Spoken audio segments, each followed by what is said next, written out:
مولا علی کیا ہر سال میلاد مناتے تھے اس طریقے پہ جس طرح آپ مناتے ہیں؟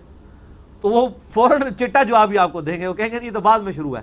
یہ خود مانتے ہیں کہ 8ویں صدی ہجری میں حضور علیہ السلام کی وفات کے 800 سال کے بعد یہ مروجہ جو یہ سلسلہ میلاد منانے کا شروع ہے، پہلے 800 سالوں میں تو یہ نہیں ہوتا تھا۔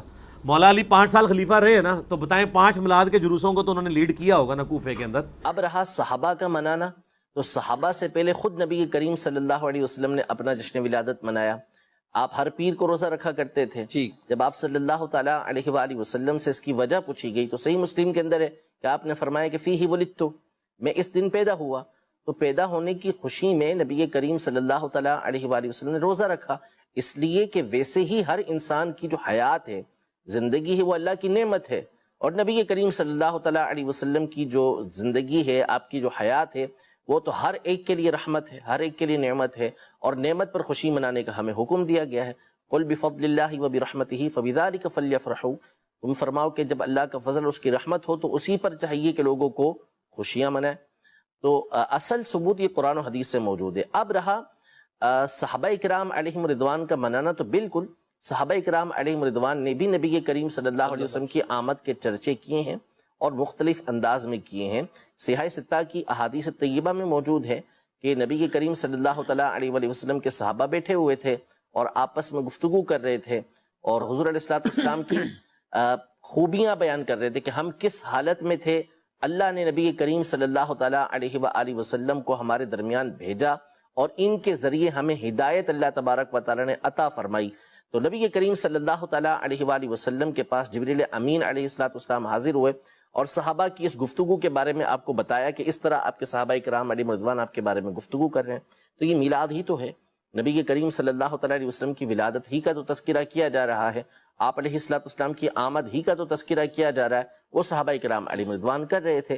اسی طرح امام ترمذی رحمۃ اللہ تعالیٰ علیہ نے اپنی جامع ترمذی کے اندر آپ نے واضح طور پر باب لکھا ہے، باب میلاد النبی صلی اللہ علیہ وسلم، نبی کریم صلی اللہ تعالیٰ علیہ وسلم کی ولادت کا، میلاد کا باب، یہ آپ نے اس کے اندر چیپٹر پورا لکھا ہے اور اس میں احادیث طیبہ آپ نے ذکر فرمائی ہے، اور لفظ میلاد لکھا ہے باقاعدہ، لفظ میلاد لکھا ہے، سیرت نہیں لکھا۔ تو میلاد النبی صلی اللہ علیہ وسلم کا سادہ سا کانسیپٹ ہوا ہے کہ یہ اس بزم کو کہتے ہیں، یہ اس مجلس کو کہتے ہیں، اس نظریے کو کہتے ہیں، اس فکر کا اور اس تعلیم کا عنوان دیا جاتا ہے لفظ میلاد، کہ جس میں حضور سید عالم صلی اللہ علیہ وسلم کے فضائل، آپ کے والدین کے فضائل، آپ کے خاندان مبارک کے فضائل، اور پھر وہ خصوصی فضائل جس میں حضور علیہ السلام یکتا اور منفرد ہیں، ان مجموعہ فضائل کو قرآن و سنت سے لے کر جب بیان کیا جاتا ہے تو اس کا ٹائٹل عنوان بنتا ہے میلاد النبی صلی اللہ علیہ وسلم۔ اب قرآن کریم فرقان حمید میں اب سارا قرآن حضور کی نعت ہے۔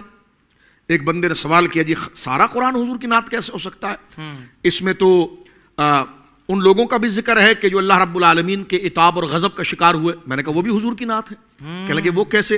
میں نے کہا جو جنت عدن اور جنت اور اللہ کے محبوبیت کا مصداق ہوئے وہ وہی ہوئے جو آپ کے راستے پر چلے، بے شک، اور جنہوں نے حضور سید عالم صلی اللہ علیہ وسلم کا راستہ چھوڑا، العیاذ باللہ، نعوذ باللہ من ذالک، وہ عتاب اور عذاب کا شکار ہوئے۔ تو لہٰذا لوگوں کی اللہ کے نزدیک محبوبیت اور اس محبوبیت سے مغضوب اور دور ہونے کی جو فصل ممیز ذات بنی ہے وہ ذات مصطفیٰ کریم صلی اللہ علیہ وسلم، جنہوں نے ان کے دامن سے جڑ گیا اللہ نے اس کو اپنا محبوب بنایا، اور جنہوں نے آپ کی عظمت و شان کا انکار کیا اللہ رب العالمین نے ان کے ظاہری حلیے کی قدرت نے کوئی پرواہ نہیں کی اور وہ راندہ درگاہ ہو گئے۔ تو میلاد النبی صلی اللہ علیہ وسلم کا ایک سادہ کانسیپٹ یہ ہے کہ قرآن کریم کی وہ آیات، وہ احادیث کریمہ، سیرت مبارکہ کا وہ گوشہ جو حضور سید عالم صلی اللہ علیہ وسلم کے خاندان مبارک، آپ کے آباء و اجداد کا ذکر، حضور علیہ السلام کی وہ شان و عظمت اور مقام جس میں حضور سید عالم صلی اللہ علیہ وسلم اس میں یکتا اور تنہا ہیں، اور حضور علیہ السلام کے معجزات اور فضائل جو جس صورت میں آپ کی عظمت و یکتائی کو بیان کرتے ہیں اور آپ کو افضل الخلق ہونے کو بیان کرتے ہیں اور آپ کو اشرف الخلق ہونے کو بیان کرتے ہیں، ان تمام مجموعہ آیات اور دلائل کے ذکر کا نام ہے محفل میلاد۔ اس کا شرعی حکم یہ ہے کہ یہ مستحب ہے۔ ظاہر سی بات ہے حضور علیہ السلام کے کا ذکر کرنے والا ثواب پائے گا، بے شک۔ ایک دوست ہم سے کہنے لگے ایک زمانے میں کہ میں نے جو ہے وہ قرآن کریم فرقان حمید میں نے پورا پڑھ لیا، مجھے میلاد کہیں نہیں ملا۔ میں نے احادیث پوری پڑھ لی، مجھے میلاد کہیں نہیں ملا، میں نے سیرت کی کتابیں پڑھ لی، میلاد کہیں نہیں ملا۔ میں نے کہا آپ کو پتا ہے میلاد کیا ہے؟ کہ لگا نہیں۔ تو میں نے کہا ڈھونڈ کیا رہے تھے؟ واہ واہ، پہلے یہ سمجھنا ضروری پہلے یہ تو سمجھیے جناب کہ میلاد ہے کیا۔ بہت اچھے شاعر، یہ جو آپ صف اول میں آ کر نعرہ لگا رہے ہیں کہ مجھے قرآن میں میلاد نہیں ملا، کیا کہنے ہیں؟ حدیث میں میلاد نہیں ملا، تو آپ یہ بتائیے میلاد کس کو کہتے ہیں؟ تو آپ پوچھئے نا امت سے کہ میلاد کس کو کہتے ہیں۔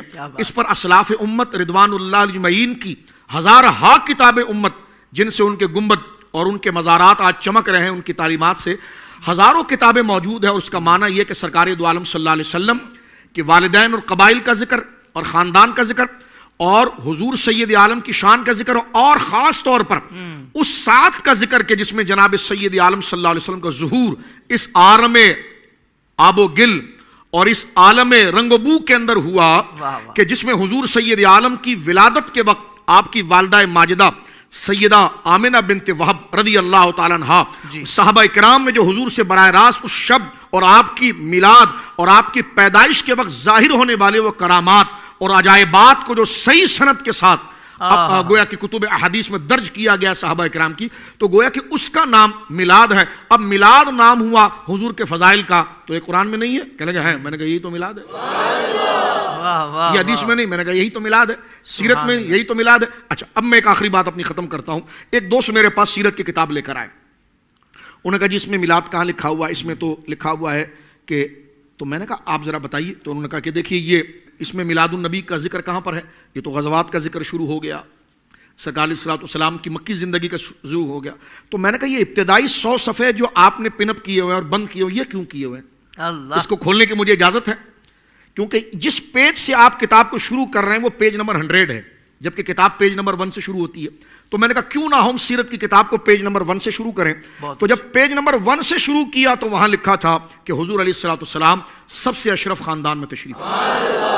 واہ واہ واہ، میں نے کہا بس میلاد یہیں سے شروع ہو گیا، کہ جس کو شاید وہاں پر کسی ربڑ سے یا کاغذ سے بند کر دیا گیا اور یہ تصور کیا گیا کہ جب میلاد تو وہ 100 صفحے سے کتاب شروع ہو رہی ہے تو میلاد اس میں نہیں ہے۔ تو میں نے کہا کتاب تو پہلے صفحے سے شروع ہوتی ہے، تو آپ سیرت کی کوئی بھی کتاب اٹھائیں اور اس کا پہلا صفحہ شروع کریں تو وہاں پر حضور کے خاندان کا ذکر ہے کہ بعثت من خیر قرون بنی آدم قرنن فقرنن، میں بھیجا گیا ہوں اللہ کی جانب سے سب سے بہترین لوگوں کے اندر، ایک زمانے سے دوسرے زمانے تک، یہاں تک کہ میں تمہارے سامنے موجود ہوں۔ تو گویا کہ حضور کے تمام کمالات اور شان اور عظمت اور آپ کے ولادت کے وقت ظہور کی جو گھڑیاں ہیں جو حضور نے خود بیان فرمائی اپنے مبارک خطبے میں، صحیح سند سے کتب حدیث کے اندر موجود ہے۔ سرکار دو عالم صلی اللہ علیہ وسلم کی والدین، سرکار کا خاندان، قریش کی افضلیت، بنو ہاشم کی شان، یہ تمام مجموعہ ذکر کو عنوان کیا دیا جاتا ہے؟ میلاد النبی صلی اللہ علیہ وسلم۔ اس لیے محدثین نے بھی جب اس ذکر کو چھیڑا تو امام ترمذی نے دیکھا کیا باب باندھا، باب ما جاء فی میلاد النبی صلی اللہ علیہ وسلم۔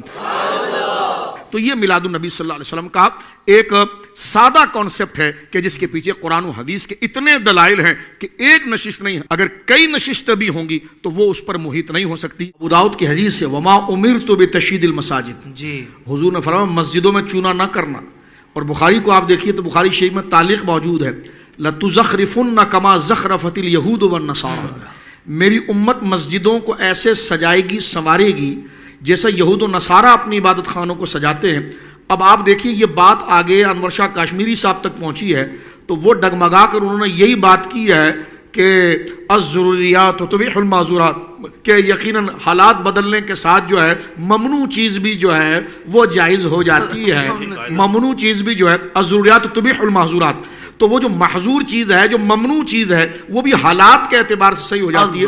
تو حضور نے جس چیز کو نام لے کر منع کیا ہے وہ آپ رائج کر رہے ہیں، اور حضور نے جس کے لیے پورا خطبہ پڑھا ہے اس کو آپ منع کر رہے ہیں۔ تو یہ ایک کیسی چیز، تو اس پر ایک بڑا سادہ سا جواب دیتے ہیں، نہیں جناب یہ احداث للدین ہے، یہ احداث فی الدین نہیں ہے، یہ دین میں ایجاد نہیں ہے، یہ دین کے لیے ایجاد ہے۔ تو ہم بھی کہتے ہیں یہ محفلیں، چراغاں، جھنڈے، یہ دین میں ایجاد نہیں ہے، یہ دین کے اس کانسیپٹ کو پھیلانے کا ایک طریقہ ہے۔ اب تو ایک اور ڈرامہ یہ شروع ہوا کہ جناب نفس میلاد کے ہم قائل ہیں، یہ کیفیات جو ہے ساری اس کے ہم قائل نہیں۔ اب آپ دیکھیے جب مساجد تعمیر ہوتی ہیں یا دینی جلسے ہوتے ہیں تو اس میں باقاعدہ اعلان ہوتا ہے گرمیوں میں کہ ایئر کنڈیشن لگانا ہے، آپ چندہ دے دیجئے۔